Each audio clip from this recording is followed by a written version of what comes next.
Ika-25 Kabanata. Ang kaharian ng langit ay maitutulad dito. May 10 dalagang lumabas upang sumalubong sa lalaking ikakasal. Bawat isa ay may dalang ilawan. Ang 5 sa kanila ay hangal at ang 5 na may matatalino. Ang mga hangal ay nagdala ng kanilang mga ilawan, ngunit hindi nagbaon ng langis. Ang matatalino na may nagbaon ng langis, bukod pa sa nasa kanilang mga ilawan. Naantala ang pagdating ng lalaking ikakasal, kaya't inantok sila sa paghihintay at nakatulog. Ngunit ng hating gabi na may sumigaw, "Narito na ang lalaking ikakasal! Lumabas na kayo upang salubungin siya!" Agad bumangon ang 10 dalaga at inayos ang kanilang ilawan. Sinabi ng mga hangal sa matatalino, "Bigyan naman ninyo kami ng kaunting langis. Aandap-andap na ang aming mga ilawan." "Baka hindi magkasya ito sa ating lahat," tugon naman ng matatalino. "Mabuti pa ay pumunta muna kayo sa tindahan at bumili ng para sa inyo." Kaya't lumakad ang 5 hangal na dalaga. Habang bumibili sila, dumating ang lalaking ikakasal. Ang 5 nakahanda ay kasama niyang pumasok sa kasalan at isinara ang pinto. Pagkatapos, dumating naman ang 5 hangal na dalaga. "Panginoon, papasukin po ninyo kami," sigaw nila. Ngunit tumugon siya, "Sinasabi ko sa inyo, hindi ko kayo nakikilala." Pagkatapos nito'y sinabi ni Jesus, Kaya't magbantay kayo, sapagkat hindi ninyo alam ang araw ni ang oras. Ang paghahari ng Diyos ay maitutulad dito. May isang taong maglalakbay, kaya't tinawag niya ang kanyang mga tauhan at ipinagkatiwala sa kanila ang kanyang ari-arian. Binigyan niya ng salapi ang bawat isa ayon sa kanilang kakayahan. Binigyan niya ang isa ng 5,000 salaping ginto. Ang isa na may 2,000 salaping ginto. At ang isa pa'y 1,000 salaping ginto. Pagkatapos, siya'y umalis. Humayo agad ang tumanggap ng 5,000 salaping ginto at ipinangalakal yon. Kumita siya ng 5,000 salaping ginto. Gayon din naman, ang tumanggap ng 2,000 salaping ginto ay kumita ng 2,000 salaping ginto pa. Ngunit ang tumanggap ng 1,000 salaping ginto ay humukay sa lupa at itinago ang salapi ng kanyang Panginoon. Pagkaraan ng mahabang panahon, bumalik ang Panginoon ng mga tauhang yon at sila'y pinag-ulat. Lumapit ang tumanggap ng 5,000 salaping ginto at sinabi, "Panginoon, heto po ang 5,000 salaping ginto na iniwan ninyo sa akin. Heto pa po ang 5,000 salaping ginto na tinubo ko." Sinabi sa kanya ng Panginoon, "Magaling, tapat at mabuting lingkod. Naging tapat ka sa kaunting halaga, kaya gagawin kitang tagapamahala sa malaking halaga. Makihati ka sa aking kagalakan." Lumapit din ang tumanggap ng 2,000 salaping ginto at ang sabi, "Panginoon, heto po ang iniwan ninyo sa aking 2,000 salaping ginto. Heto naman po ang 2,000 salaping ginto na tinubo ko." Sinabi ng kanyang Panginoon, "Magaling, tapat at mabuting lingkod. Naging tapat ka sa kaunting halaga, kaya pamamahalain kita sa malaking halaga. Makihati ka sa aking kagalakan." Lumapit naman ang tumanggap ng 1,000 salaping ginto at sinabi, "Alam ko pong kayo'y mahigpit at pinipitas ninyo ang bunga ng hindi nyo itinanim at inaani ninyo ang hindi ninyo inihasik. Natakot po ako, kaya't ibinaong ko sa lupa ang inyong salapi. Heto na po ang salaping iniwan ninyo sa akin." "Masama at tamad na lingkod," tugon ng kanyang Panginoon. "Alam mo palang pinipitas ko ang bunga ng hindi ko tanim at inaani ang hindi ko inihasik. Bakit hindi mo na lamang inilagay sa bangko ang aking salapi? Sana'y may nakuha akong tubo ngayon. Kunin ninyo sa kanya ang 1,000 salaping ginto at ibigay sa may 10,000 salaping ginto. Sapagkat ang mayroon ay bibigyan pa at sasagana. Ngunit ang wala, kahit ang kakaunting nasa kanya ay kukunin pa. Itapon ninyo sa kadiliman sa labas ang walang silbing taong yan. Tatangis siya doon at magngangalit ang kanyang ngipin. Pagdating ng anak ng tao bilang hari, nakasama ang lahat ng anghel, ay uupo siya sa kanyang maringal na trono. Titipunin naman sa harapan niya ang lahat ng tao, at sila'y kanyang pagbubukod-bukurin, tulad ng ginagawa ng pastol sa mga tupa at mga kambing. Ilalagay niya sa kanyang kanan ang mga matuwid, at sa kaliwa ang di matuwid. Pagkatapos, sasabihin ng hari sa mga nasa kanan niya, "Hali kayo, mga pinagpala ng aking ama. Pumasok na kayo sa kahariang inihanda para sa inyo, mula pa nang likhain ang sanlibutan. Sapagkat ako'y inyong pinakain noong ako'y nagugutom. Ako'y inyong pinainom noong ako'y nauuhaw. Ako'y isang dayuhan at inyong pinatuloy. Ako'y walang maisuot at inyong dinamitan. Nagkasakit at inyong dinalaw. Nabilanggo at inyong pinuntahan." Sasagot ang mga matuwid, "Panginoon, kailan po namin kayo nakitang nagutom at aming pinakain? O nauhaw at aming pinainom? Kailan po kayo naging dayuhan at aming pinatuloy? O kaya'y walang maisuot at aming dinamitan? At kailan po namin kayo nakitang nagkasakit o nabilanggo at kayo'y aming dinalaw?" Sasabihin ng hari, "Sinasabi ko sa inyo, nang gawin ninyo iyon sa isa sa mga pinakahamak kong mga kapatid, iyon ay sa akin ninyo ginawa." Sasabihin naman niya sa mga nasa kaliwa, "Lumayas kayo sa harapan ko, mga isinumpa. Doon kayo sa apoy na di mamamatay, na inihanda para sa dyablo at sa kanyang mga kampon. Sapagkat hindi ninyo ako pinakain nung ako'y nagugutom. Hindi ninyo ako pinainom noong ako'y nauuhaw. Hindi ninyo ako pinatuloy noong ako'y isang dayuhan. Hindi ninyo ako dinamitan noong ako'y walang maisuot. Hindi ninyo ako dinalaw noong ako'y may sakit at noong ako'y nasa bilangguan." At sasagot din sila, "Panginoon, kailan po namin kayo nakitang nagutom, nauhaw, walang matirhan, walang maisuot, may sakit o nasa bilangguan, na hindi namin kayo tinulungan?" At sasabihin sa kanila ng hari, "Sinasabi ko sa inyo, nang pagkaitan ninyo ng tulong ang isa sa pinakahamak sa mga ito, ako ang inyong pinagkaitan." Itataboy ang mga ito sa kaparusahang walang hanggan, ngunit ang mga matuwid ay magkakaroon ng buhay na walang hanggan.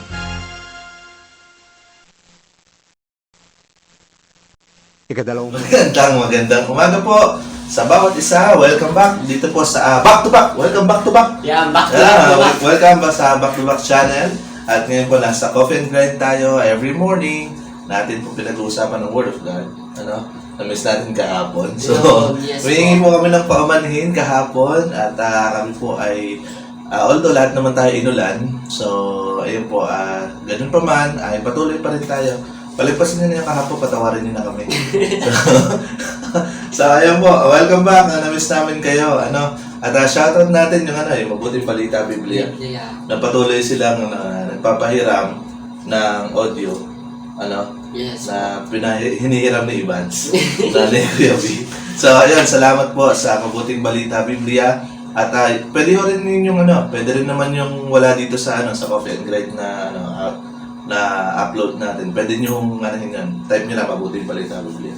Actually, marami naman translation ng Bible. So, mas ginamit lang po namin yung Mabuting Balita Biblia para medyo cinematic na dating. Yeah, maganda. Yung parang pag gumaga, nakikinig ka na radyo. Yes. Diba? Pero mas maganda po yung gagawin na lang natin yung boses na lang ni... Oo, boses. Ni Smith. Kung paano siya ipako. Sa si Gary magpapako. Mukha namang Roman Roman soldier si Gary. So, okay, anyway, at yun po, joke lang po yun. So, ayan, at shoutout sa kanila, kay Kuya Smith, Yes. sa kay Kuya G, si Kuya Vance, si Kuya Albert, siyempre. Ayan, shoutout sa kanila, yung mga nakakasama natin, at sa mga, siyempre, subscribers natin. Yan, shoutout. Maraming salamat po sa patuloy ninyong pag-subscribe, and we hope nakakapagbigay kami ng inspiration every day sa inyo through the Word of God. Although, simpleng lang po, ang ating motivation naman talaga ay parang kwentuhan lang. Opo, Na hindi yes. formal na study ng Word of God, kundi yung yung revelation ng Word. Tapos, kung paano natin siya mailalagay sa practical na pamumuhay. Tama? Tama po. So, ayan. Tama daw, sabi nila. Pagkan po nilamig ka, mag-jacket ka. Sige. Nagpapatawa ko si Kuya R. So, ayan. Tama na tayo. So, anyway. Yeah, baka naman. Batiin mo naman sila. Batiin mo naman. Shoutout po sa inyo pong patuloy na panonood ng ating pong channel for every morning. At shoutout din po kay Tita Lydia na nagano po siya sa akin na Message sa'yo. po. Shoutout po. Salamat po sa patuloy niyong panonood. Opo, thank you po. pakikinig. Thank you sa inyo. Shoutout natin. Siyempre, yung kanilang school. Sa sila sa Lydia sa San Martin. Oh, yes. So sa doon kila Kate, tapos yung kila Isa. Di ba yung kila Kate? Dito yung kila Isa. Yung sa gitna. Doon yun, sa Ayun, gitna ng doon McDo. po, doon lamang So, po. ayun. So shoutout po at sa mga teachers ng San Martin, yun, ingatan po kayo ng Lord, and we know na baka pumupunta sila sa sa school. So, kasi sila yung mga teachers. So, hoping na bakasyon yata ngayon. Pero sa pasukan, ingatan po kayo ng Lord. Ingat po kayo. Yes lagi. po, ingat po. At sino pa ang i-shoutout natin? Yung mga tropa natin. Mga teacher pa po ba? Teacher Marie. Ay, Teacher Marie. Teacher Marie, lagi nanonood sa atin yan. Palagi po yan. At yung mga kaibigan pa po natin dyan, sila Daniel, palagi ko po sila nakakasama every Thursday. And Jasper and Franklin. Shoutout po sa kanila. Si Franklin, namimiss na natin. Opo. Hindi nagpapakita si Franklin. Franklin, baka naman. Hindi pa po bumababa yung tubig sa kanila. Ay, oo nga, langoy ka na lang. O kaya bili ng bangka. Bangka daw. Bangka doon, di ganun. Jet ski. Para hanggang dito sa palengke. So anyway, yun po ang ating panahon ngayon, maulan. At maaaring ang ilan sa atin ngayon, kung pag nagising ng umaga at nagpe-prepare, parang sarap matulog ulit. Pero bangon tayo. Meron tayong tirada ng coffee dyan. So coffee lang po tayo. Salamat sa sponsor ko kay Kuya Smith. Binigyan ako ng coffee. Basta yung coffee na yun. Sana all. Oo. Ayaw mo naman na. So, anyway, at tayo po, babalik sa ating devotional ang Matthew chapter 25 na tayo. Yun, 25 na po. Nung isang araw, 24. 24, oo. Tapos na-miss natin. Tapos ngayon 25. 25. So, pagpapatuloy natin yan. Ayan. Kasi ganun lang naman, di tayo tumulid. Dapat tumulid. Oh. Kaya tuloy po tayo. Kaya tuloy tayo. Tuloy So, anyway, tayo po ay nasa Matthew 25 na. Kung meron po kayong Bible or kung meron kayong panulat, pwede kayong magsulat. Bakit hindi? Or pwede nyo i-comment dyan para hindi nyo makakalimutan. Yes. Kasi habang naka-upload yung video, nandun lang yung comment nyo. Diba? So, babasahin namin yan. We're happy na basahin po yan. At shout out kayo. Ayan. At sa siguro mag-pray na sila kuya. Sige po. Sigurado ba? Yes po. Sige. May clean na naman. May clean panalangin. Samahan niyo po ako sa panalangin. Hindi na po maikli. Panalangin na. Panalangin. Sige po, tayo po muna ay manalangin. Samahan niyo po ako. Panginoong Diyos, naming makapangyarihan sa lahat, kami po ay nagpupulit at papasalamat sa pagkakataon na ibinigay niyo sa amin, sa panibagong araw, panibagong lakas, at Panginoon, panibagong buhay na ibinigay niyo sa amin. Nawa sa araw na ito, kayo ang patuloy na mag-ingat at maggabay sa amin. Dalangin po namin ang mga taong papunta pa lamang po ng trabaho. At kayo din sa mga nasa work at home, Panginoon, kayo po ang patuloy na magbigay sa kanila ng sapat na kalakasan, sapat na paunawa at katalinuhan na magsisilbing gabay sa kanila sa maghapong ito. Ngayon din, Panginoon, dalangin po namin sa mga taong nag-aaral pa lamang po, nag-schooling, Panginoon, dalangin po namin sa bawat isa sa kanila ay hindi po sana sila ma-stress at magkaroon ng tamang pangunawa at tamang understanding sa kanila pong mga ginagawa. Maraming salamat po muli, Panginoon, sa araw na ito na binigyan niyo sa amin. Nawa maging maganda at maayos ang araw namin na ito. Dalangin rin po namin sa oras na ito na ang Holy Spirit ang siyang mangusap sa amin at ma-inspire ang bawat isa sa aming pag-uusapan at pagkukwentuhan sa umagang ito. Maraming salamat. Ito po ang aming dalangin na nagpupulit ng papasalamat sa aming Panginoong Jesus. Amen. Amen! So, kaya po hindi na yung ma-play ha. Yeah, hindi na po. Mahaba-haba na yan. So, anyway, tayo ngayon ay, syempre, magbalik na lang tayo. Baka nakalimutan nila yung 24. Oh, Pero, maano naman yun, mababalikan nila sa YouTube yun, di ba? So, 24, sa akin, tanda ko na, be ready. I'll be ready, yes. Sa'yo. Stay ready. Be ready. Listas ang may alam. Ay, sa akin po kasi doon ay about siya doon sa Word of God na ang salita ng Panginoon kailanman hindi Lilipas. So, will not lilipas. pass away. Okay. Yes po, ayun po yung revelation The sa word akin. of God will not pass away. That's why huwag kang pass away. Diba? Sino po yun? Ikaw. Tayong lahat. Huwag lang tayo Yes, pass away. Huwag lang tayo pass away. Yeah. So, ayan. So, 25. Yes, 25 na po. Ano ba tayo sa 25? Ayan, revelation ng Lord. Galing sa'yo. Galing sa Word of God. The Bible. Yan. So, anong may share mo sa mga kabergs natin? Ang nakita ko po dyan about sa... Yung hindi mo nakita. Ayan, Yung hindi ko po nakita habang... Siyempre, yung nabigay sa'yo. Ayan. Pero sa akin dyan, about doon sa tatlong bata. Binata. Ang tatlong bata. Lumaki naman sila, brother. Bata. Binata na po sila, mukhang binata na o dalaga. Ano po Hindi, na? ano yan, parables of 10 virgins. Oo. So, yan ay mga dalaga. Ay, dalaga. Mga wala silang asawa. Yun yung, pag sinabing virgin, yun yung walang asawa. Yan ang tawag doon. Hindi ginamit ang Bible ang single. Hindi Sa single. hindi single. Hindi virgins. Yan. Ayun po, ay doon na lang din po ako sa tatlo. Ayoko na po doon sa may 10 eh. Bira lang po. Tatlo ba? Oh. Joke lang. 10 virgins pala yan. Sorry po. Ay, Sorry. 3, servant pala. 3 servant. Oo, tatlong servant. Anong bata ba naman yun? Sorry po. Ayan, sa 10 virgins pala yung sinasabi ko. Tapos 3 servants. 3 servant. Ayun po yung being servant, no? Pero yung sa akin po dyan, yung revelation sa akin ng Lord, yung binigyan ako ng tiwala ng Lord. Yan, pinagkatiwalaan ako ng Lord. So, you are trusted by the Lord. Trustworthy. Trustworthy, ano yun? Ikaw ay mapagkakatiwalaan. Mapagkakatiwala. Ayun po, di ba po, nakuha niyo na po. Ako rin po, nakuha ko na rin po, di ba? Okay na po tayo, nagkakaintindihan Ayos, po tayo. mapagkakatiwalaan tayo. Pero, mabalik po tayo doon sa, nakita ko po kasi doon, yung maraming tao, pinagkatiwalaan ng Lord, pero hindi sila kumilos. Kasi po, yung una po, yung kasing person doon, pinagkatiwalaan ng Ilan? 500. 5 Tama ba? talents. 500. 5 bags of gold. 5 bags. Yung isa po, 3. At yung isa po, isa lang talaga. Isa lang. Ginawa po yun ng Lord based sa kanilang kakayanan. Kaya po, ayun yung ibinigay sa kanila. Kaya huwag po kayong magtanong kung bakit yung isa 5, yung isa 3, yung isa lang. Ano po yan? Based po yun sa kanilang capacity or kakayanan. Yes. Kaya yung sa akin po doon, ako pinagkatiwalaan ako ng Lord din yun. Gamitin ko yun para ibalik or doblehin.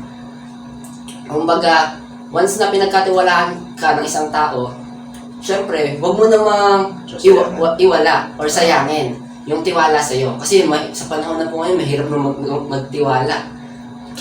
Hugot ka na. Tuloy mo tayo. Aga-aga mo hugot ka yan. Pero ang kagandahan po nun, si Lord nagtiwala sa'yo. Yes. Nagtiwala sa akin. Ayun din po yung nakuha ko. Kaya maganda po doon, after nun, na sinabi ng Lord, dun sa 5, binigyan ng 5. Ayun po yung gusto kong dun sa 2 tao. Ayoko na puro sa isa, no? Kasi, dulo. okay. Huwag na po sana tayo din sa pangatlo. Huwag niyo na pong tapusin yung basta yung joke lang. Dun na lang po sa mga taong ginamit. Ano yung binigay ng Lord? Opo. Doon na naman po tayo. Kasi maganda na po opportunity yun para sa atin na gawin yung the best para sa Lord. Sabi nga nila, do your best and God will do the rest. Opo, ang bakas ni Kuya R, ano? Ayun po yung mga bagay. Tapos, Sakit mo sa ulo, tapos yung naano ko pa rin po doon, na gusto ko rin po marinig after this life na you are a good and faithful servant. Okay, yun yung pag-welcome ng Yes. master na. So, yun po. Kasi itong Kuya R, so maganda yung revelation mo daw. Maganda po ba? Parang maganda. Parang maganda. maganda naman, maganda. So talagang, ang nakakatawa kay Lord, ito yung nakakatawa kay Lord, si Lord hindi duda sa atin. Yes, ayan. Hindi nagdududa. Laging ang Lord, binibigyan tayo ng pagkakataon na pagkatiwalaan. So parang laging si Lord positive ang ang dating niya sa mga tao, yung kanyang purpose sa tao. Kahit hindi ka tiwa-tiwala, di ba pinagkatiwalaan? Example, si Judas. Si Judas, magnanakaw na. Kilala na po ni Jesus, kilala na yung background ni Judas. Nanduro ko sa na-reveal naman sa Bible. Pero, ginawa pa rin ni Lord na treasurer. Di ba? So, ang galing. Ang galing nung kung paano si Lord nagbibigay ng tiwala sa atin, na calling sa atin. Siyempre, may mga pagkakataon, nababali natin yung tiwala ng Lord. Yun yung mga nakakalungkot. Yes. Pero lagi ninyong tandaan, ang taong pinagkatiwala ng Panginoon, tandaan nyo, yan ay lalago. Yan, yes. Lalago yan, di ba? Tapos at the end, na yan ay pagtatrabahohin mo. That's why it's parable of a servant So kapag yan ay pinagtrabahohin mo, ano yung gusto ni Lord sa buhay mo, yung winning souls, yan, yung transformation. Pagdating ng ng panahon, di ba, i-welcome ka ng Lord. Yeah. Good and faithful servant, di ba? Mama ka sa akin. Ayan. Sumama ka sa aking hapag o join your master's table. Yeah. So, yun po yung hinahangad din namin. That's why, but may kwenta yung mga ginagawa natin. Yes, meron po. Tama, di ba? Hindi porket lumapit kay Lord, ay wala yan, mga corny, di ba? Mga ganun. Sinasabi ng iba. Pero hindi may may reward na nagbibigay sa atin. Hindi lang dito sa hindi lang doon sa langit pala, kundi dito rin sa lupa. Meron ding reward na binibigay si Lord as we walk with Him. So kaya, yung mga ka-Berks, yung patuloy po natin paglakad sa Panginoon, sa kabila ng pandemya, sa kabila ng meron tayong lockdown, Yeah. sa kabila ng nagbabanta na naman tayo mag-online. Yeah. Okay? So, ay tuloy lang tayo kasi nandun yung yung trust sa iyo ng Lord, at hindi ka kino-condemn ng Lord. Hindi tinitingnan ng Lord yung negative side mo, kundi ang tinitingnan niya, binibuild niya yung positive side mo. Yeah, yes. Okay? Yan. So, thank you, Kuya Ar. Ako naman sa akin, kasi lagi naman itong doon sa be ready. Ayan, be Ayan, ready. yung be prepared, be watchful. So, 26 watchful naman. Watchful naman. So, dito, be ready ulit. Yeah, 2.0. Yun. So, yun sa parable of 10 virgins. Okay? So, yun naman ay laging handa dapat na anytime soon ay pwedeng dumating ang Lord. Siyempre, alangan ng mga antay mo yung pagdating ni Lord. Diba? Kundi, gawin mo na kung ano yung dapat mong gawin. Yes. So, katulad nitong parable of the talents na ito, yung tatlong servant niya, umalis yung kanilang amo, naglakbay, at hindi nila alam kung kailan ito babalik. Diba? Ay, yung isa walang ginawa. Yeah, nagbaon sa lupa. Binaon lang yung talento dun sa lupa. So, nung dumating yung amo niya, hindi man lang doon niya nilagay sa bangko para tumubo. Ay, baka po wala pang bangko pa po. Hindi ko alam, baka sarado. Sarado. Ano mo, gabi naman. Hindi, matagal na panahon Matagal na panahon na ang ninanais kasi ng Lord doon, sa kabila ng ginagawa na pinagkatiwalaan tayo, dapat tayo namumunga. Being fruitful in this life, in your job, that's why you are doing the best. Di nga, the best ka dapat sa trabaho mo. Yeah, the best. The best ka sa family mo, Yeah, di ba? the best. Ako bilang tatay, dapat maging the best father sa aking mga anak. Ikaw naman bilang anak, so the best To your father. the best son. Okay, the best na anak sa mga magulang. Yun kasi yun Kasi ginagawa mo sa Lord yun. Pinagkatiwalaan ka ng Lord. Binigay sa yung Lord ng opportunity to experience those things.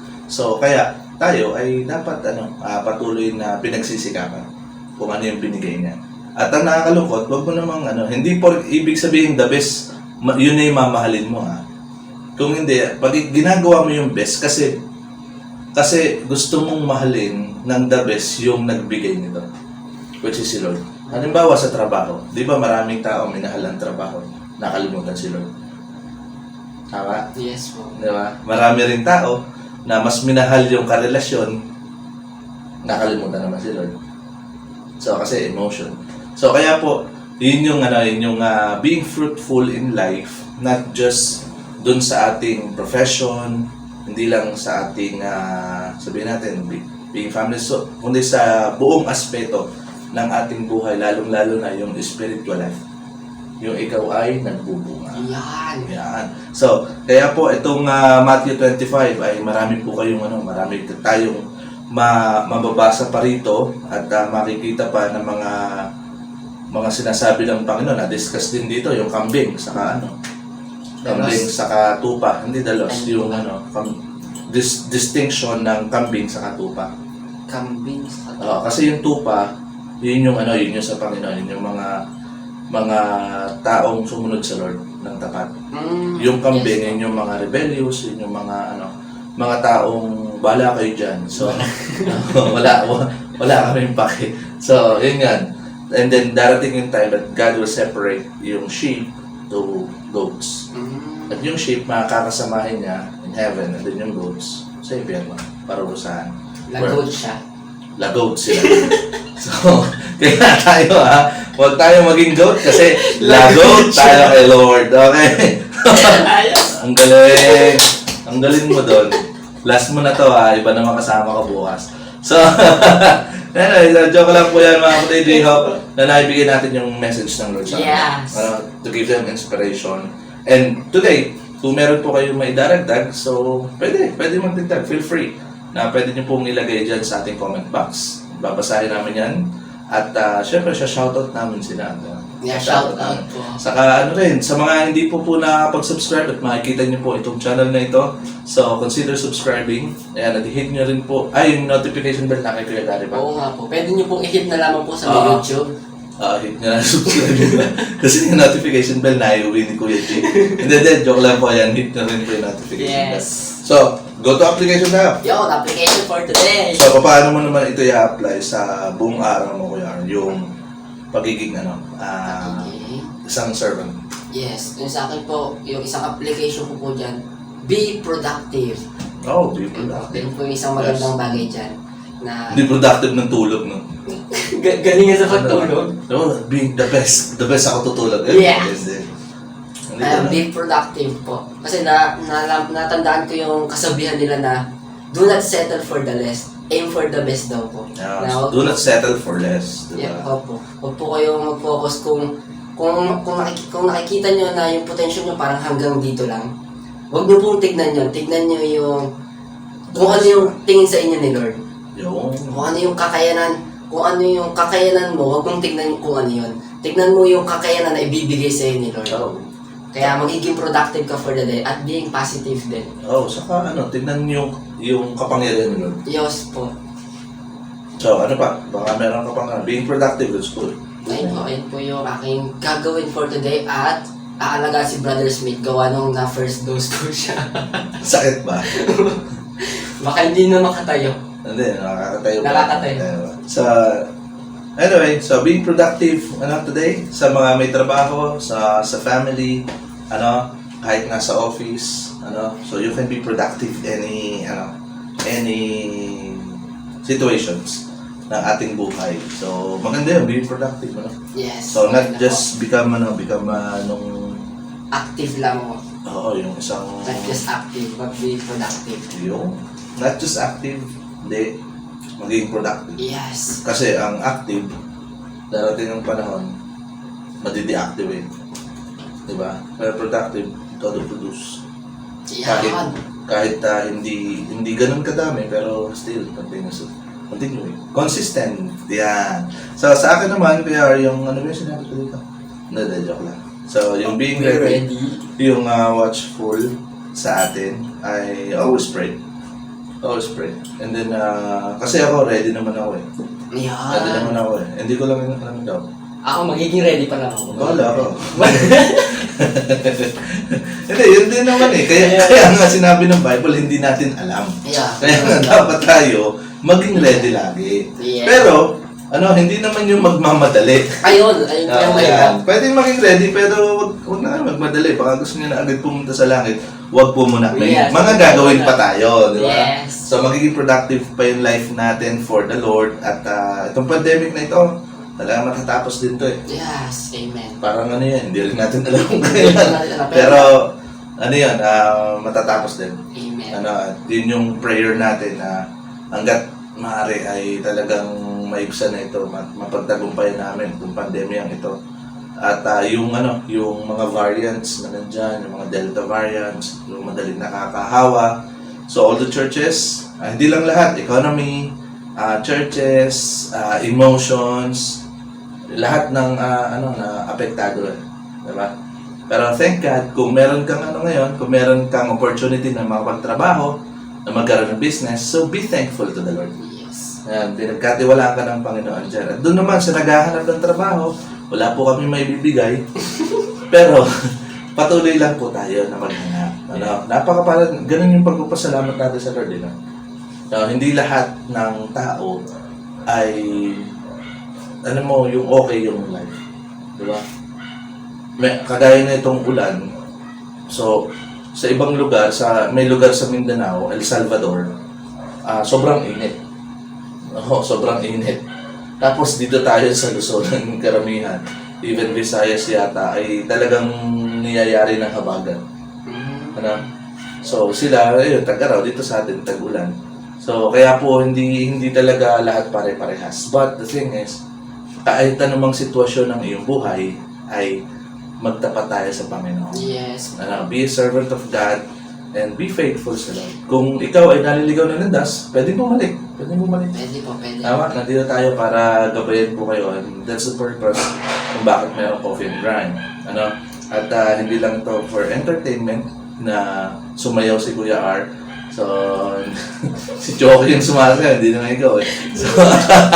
So, anyway, at yun yung ilan na mga pwede nating i-apply ngayon. At kayo po, baka po meron kayong share dyan sa mga nanonood na umaga. Why not give time and then share kung paano nyo i-apply itong Matthew 25 at anong lesson ninyo dito. So, pwede nating i-discuss yung end of times eh. Pwede nating i-discuss yun, yung magbigay ng warning, magbigay ng takot. Kasi yun yung sa 26. Yes. Magbigay ng takot, ganito, ganyan, ito nangyayari, maguguno ng mundo. Pero hindi yun eh. Kundi yung antay mo pa yun, edi yung before yun, edi maging katulad ka ng servant na isa na pinagkatiwalaan ng 5 na naging productive in the kingdom. So, ayan na, ngayong umagang ito, sana nabigyan namin kayo ng inspiration at bukas sama-sama ulit tayo. Siyempre, ano tayo ngayon? 25. 25. Bukas? 26 tayo. 26. Yun, 26 na at malapit na nating ipako si Kuya Smith at si Kuya Gary. Silang at tatlo yun, sama ka na. Sama na. Isa lamang po ngayon. Kami ni Kuya Albert. So, anyway, ayun po, maraming salamat po sa inyong pagsuporta, panunood dito po sa Coffee and Grind. Every morning, sana ho ay with the help ng Lord ay mabigyan tayo ng inspirasyon at maging inspired tayo lahat every day. Kahit bad mood yung gising mo, kahit anong nightmare, kung ano mang napanaginipan mo, but this very morning, sana yun, Lord, I will come back to you. I will be productive. I will be a good servant. I will be a faithful servant. Yeah. So, I will do the best. Yo! And God will do the rest. Okay. So, ayan, magandang umaga po muli, Kuya R. Baka may gusto pang sabihin sa ating mga kabergs ngayon. Salamat po sa inyo pong lahat. Lahat po kayo, salamat po sa inyo. Oo. Ganun din eh. Ganun din meaning eh. So, okay. So, sana na-bless kayo sa buhay ni Kuya R. Kung alam niyo lang po, ito, hindi faithful servant to dati. Ngayon, ganun pa rin. Faithful na sa Lord, syempre. May Lord na yan eh. Praise the Lord. At siguro, tapusin na. Huwag natin pahabain. Sa mga nag-aalmusal, nagpe-prepare ng trabaho, pagpalain kayo ng Panginoon. Ayan, sa mga babiyahe, especially. Ingat po tayo, ingat tayo. And then, yung ating, protection, yung, wash, then, mask, then social distancing. So, syempre, ayan, panalangin mo. Ayan, dito tayo. Siguro. Ayun po. Hindi na po namin matatagalin po ang ating mga ginagawa sa umagang ito. Salamat po muli sa inyo pong lahat na patuloy na nakikinig sa umagang ito. Na-inspire po namin kayo, nabigyan namin kayo ng sapat na inspirasyon Na-inspire and na-inspirasyon. Salamat po muli. Kami po muli ang inyo pong mga nakakasama na nagsasabing Be inspired and be encouraged and be an agent of change today. Good morning po Good sa morning inyong po. lahat.